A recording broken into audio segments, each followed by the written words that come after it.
How do you hide what matters when the world ends? When the systems you trusted disappear and the rules you lived by stop applying? Because when society collapses, governments don't become saviors, they become desperate. And desperation always looks for someone to take from. The grid goes dark and the stores empty fast, not in weeks but in hours, and police sirens fade until there are none left at all. What remains is silence, and inside that silence people start listening for signs that someone, somewhere, is still doing okay. Then they hear it, a low mechanical hum cutting through the quiet, steady and unmistakable. A generator running when the rest of the street is dark is not a convenience, it's a confession. That sound tells everyone within earshot that you have power, and power means food, light, information, and safety. In a collapse, safety is the most valuable currency there is, and people will kill to take it. During Hurricane Maria, generator owners weren't just robbed in moments of chaos or panic, they were watched, mapped, and revisited later when doors were locked and families were asleep. Thieves didn't always take the generator itself because the generator was never the prize. The real assumption was that anyone smart enough to prepare had more hidden inside, and that assumption was usually correct. So you never rely on a single power system, because one system can betray you with sound and light. You run two systems, one meant to be seen and one meant to keep you alive. The loud one is old, unreliable, and visible, something you struggle with and complain about openly. You let neighbors see you ration fuel, curse at it, and shut it down more than you run it. That system is theater, a performance designed to make you look barely functional. The real system is silent, solar-based, battery-backed, hidden from casual eyes and curious minds. It runs low and slow, mostly at night, with no lights spilling into the street and no noise leaking into the dark. If anyone asks how you're managing, you shrug and say candles, batteries, and luck, nothing more. Fuel never stays where people expect it to be, because people only search places that make sense to them. You don't store it in garages or sheds, you bury it in sealed PVC underground, marked in ways only you understand.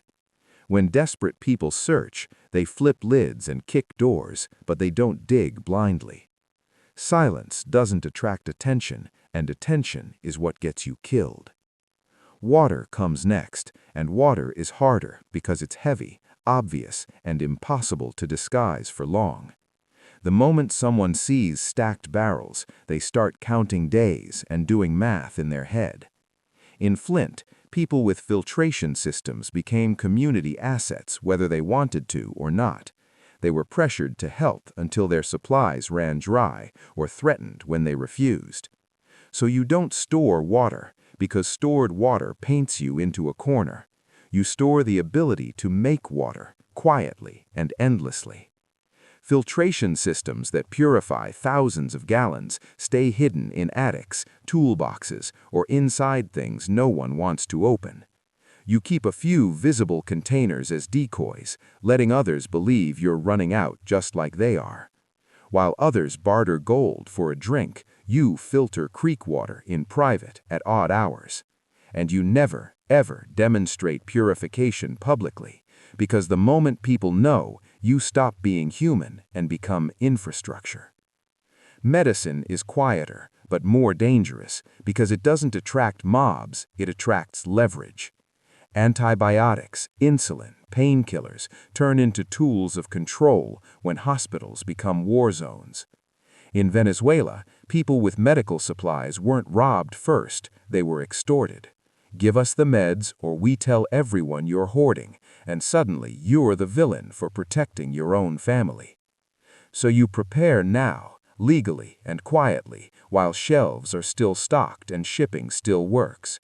Fish antibiotics contain the same active ingredients as human medications, cheap, accessible, and effective when stored correctly. You seal them in mylar with oxygen absorbers and label them with names so boring no one looks twice. Old paperwork, holiday decorations, anything that screams worthless.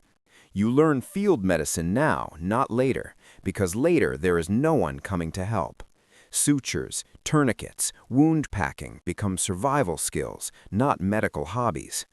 But you practice in private and speak ignorance in public, because skill advertised is skill stolen.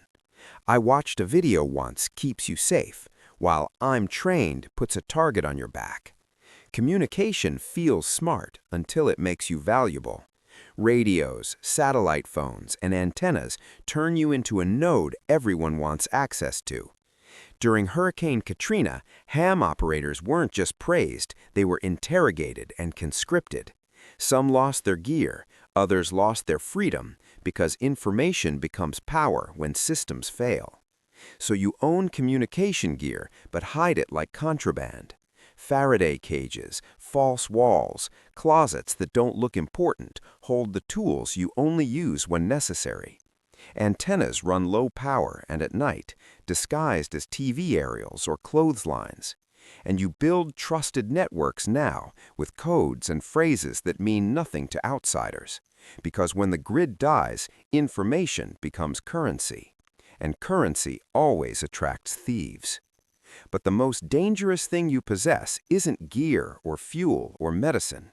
It's what you know and what you can do. In the Balkans, doctors were kidnapped not for ransom, but for control. In Somalia, educated professionals were hunted because their knowledge made them useful.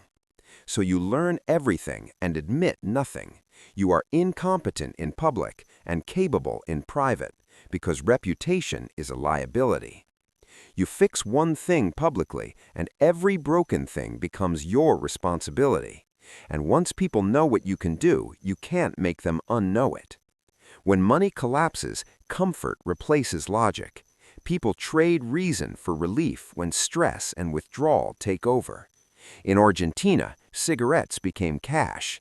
In Greece, coffee became gold. And in the Soviet Union, vodka outlived the currency. So you stock trade goods now, not because you need them, but because others will. Cigarettes, alcohol, batteries, lighters stay separate from your real supplies.